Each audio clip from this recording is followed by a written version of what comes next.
کہہ دینا بھی جتنے دے وہ چلو کھوا لو, ہمارے ہاں ایسا تھا کہ جتنے مرضی مردوں میں شماری ہو جاتی ہے, لیکن وہاں ایسا نہیں ہوا, وہاں جانا ہے جیسی بھی حالت ہے. اور مریم مقدسہ اس حالت میں کہ وہ بیبی ڈلیور کرنے کے نزدیک ہے, وہ وہاں پر بیت لحم کو گئی تاکہ میکا نبی کی معرفت جو پیشن گوئی کی گئی وہ پوری ہو کہ اے بیت لحم افراتا, اگرچہ تو سب سے چھوٹا ہے لیکن تو بھی تجھ میں سے ایک سردار نکلے گا جو میری امت اسرائیل کی کیا کرے گا, گلہ بانی کرے گا. سو یہ کلام پورا ہوا. پھر یہاں پر لکھا کہ اس کے وضع حمل کا وقت آ گیا, وہ بیت لحم میں تھے. تو بیت لحم ایک ایسی جگہ ہے جہاں پر یسوع کا یا مسیح کا جنم ہونا ہے. تو خدا کلام کہتا ہے کہ وہاں پر پہلے سے ہی, حالانکہ یروشلم اس سے بڑا شہر تھا, وہاں بھی جا سکتے تھے, لیکن بیت لحم میں آنا ہے. اور بیت لحم کے اندر تاریخ یہ بتاتی ہے, بیت لحم کے اندر یہ جو چرواہے گڈریے تھے, ایکچولی میں یہ وہ گڈریے تھے جو ہیکل کے برے چراتے تھے. ہیکل کے اندر جو نظریں چڑھائی جاتی تھی, جانور ذبح ہوتے تھے, یہ انہی کے چرواہے تھے. اور بیت لحم میں جہاں پر چرنی موجود ہے اس جگہ پر جنم ہوا جہاں فسح کے برے جو ہے وہ جنم لیتے تھے.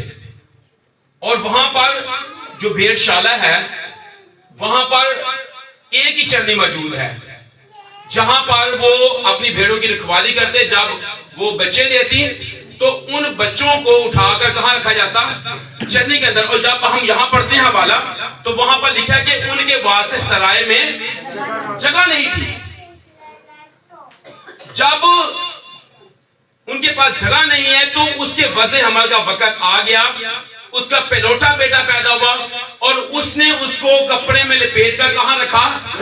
اچھا, یہ خدا کی طرف سے بڑی اہم بات ہے جو یہاں پر واضح کی گئی ہے. یسوع کی پیدائش ہیکل کی اس چرنی میں ہوئی جہاں پر بھیڑیں موجود ہیں, اور وہاں پر جب بھیڑیں بچے دیتی, برے دیتی, تو وہ ان کو اٹھا کر اس چرنی میں رکھتے. وہاں پر کچھ کپڑے وہ پڑے ہوتے جس سے ان کو صاف کیا جاتا, اور پھر دوسرے کپڑوں سے ان کو کیا کر دیا جاتا, لپیٹ کر وہاں رکھا جاتا. مریم مقدسہ اکیلی بھی تھی, صرف یوسف اس کے ساتھ تھا, اور اس کو یہ سب کچھ روح القدس نے اس سے کروا لیا.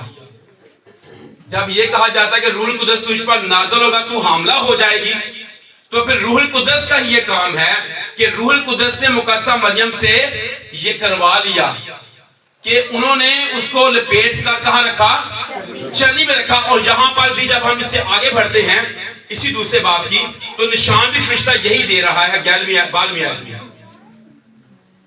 اور اس کا تمہارے لیے یہ نشان ہے کہ تم ایک بچہ کو کپڑے میں لپٹا, اور کپڑے میں لپٹا اور کہاں پڑا دیکھو گے. اچھا, وہ جو برے تھے وہ بھی لپیٹ کر ایسے رہتے تھے.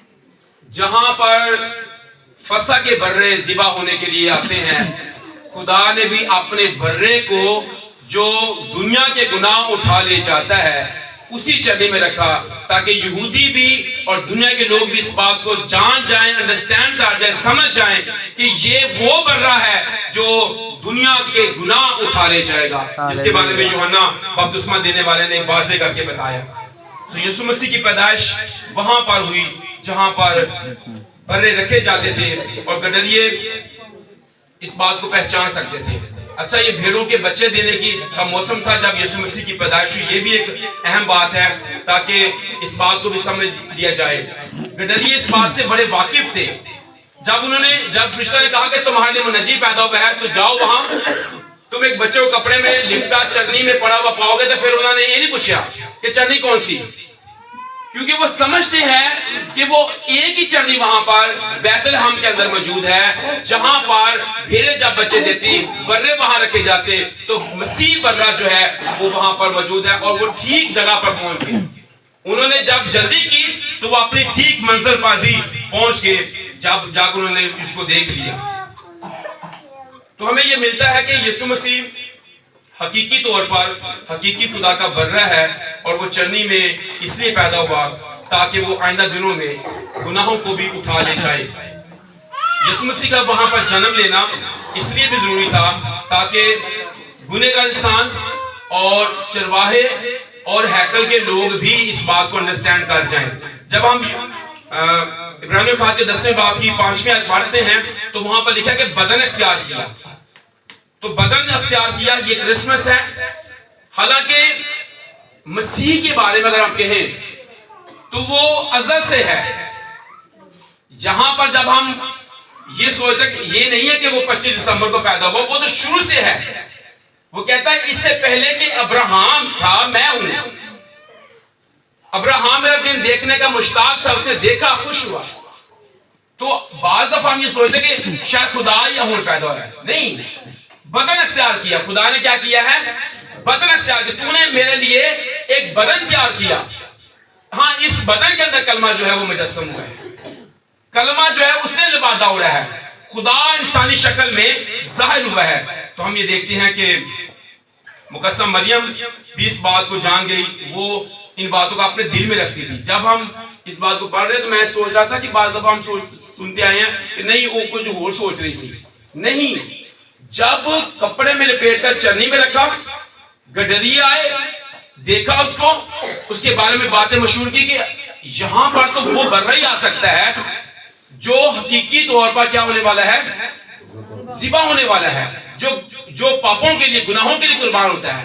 تو وہ اس بات کو انڈرسٹینڈ کر رہی تھی, سوچ رہی تھی کہ نام بھی اسے وہ دیا گیا کہ اس کا نام یسوع رکھنا, وہ اپنے لوگوں کو ان کے گناہوں سے کیا دے گی؟ دے گا, نجات دے گا. تو جب اس کو چرنی میں رکھا تو وہ چرنی ہے جہاں پر ہیکل کے وہ سارے برے جو ذبح ہوتے تھے, نظر آنے دیے جاتے تھے, وہ وہاں پر اس کو رکھا. تو اس بات کو وہ سوچ رہی تھی یہ کیسی زبردست بات ہے. وہ اس بات کو سوچتی رہی کہ خدا کا یہ کیسا